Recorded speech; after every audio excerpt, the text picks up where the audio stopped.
What is the proof that there's life after death?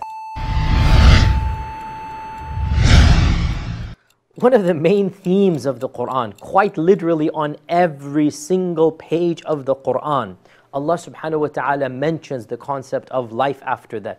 It is one of the fundamental pillars of our religion. It is one of the main things that our Prophet sallallahu alaihi wasallam taught to the Quraysh, because the Quraysh did not believe that there's life after death. And Allah proved this point in so many different ways through rational proofs. Allah said, look at the dead earth I recreated. Look at the dead plants, life comes out of them. Look at the powerful creation. Look at your life. Surely the one who created you can recreate you all over again. Also, of the evidences that Allah subhanahu wa ta'ala uses are ethical or moral evidence. Allah says in the Quran that, do you think we're going to make the pious and the impious, or the wicked and the righteous equal?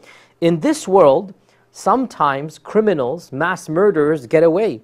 In this world, sometimes the most evil of the evil seem to live good lives, and they torture innocent people, they kill innocent people. If there was no afterlife, no heaven and hell, no judgment, life would really be unfair, and there would be no recourse to justice. But Allah says He is the just, Allah says He is the infinitely just, and therefore there must be a judgment day where people will be rewarded for their good and yes, punished for their evil. And the Quran, as we said, is full of so many verses about the hereafter, but in the end there will be a leap of faith. It's not a scientific, I can't give you an equation that proves that there's going to be an afterlife, but Allah uses enough analogies and Allah mentions in too many ways, and in the end this is a part of ilm al-ghayb, or the knowledge of the unseen, that we're going to have to believe in Allah subhanahu wa ta'ala. And also, by the way, if there were no life after this life, then honestly life would not be worth living. What is the purpose of life and the pain and suffering and misery? Of what use is our very existence?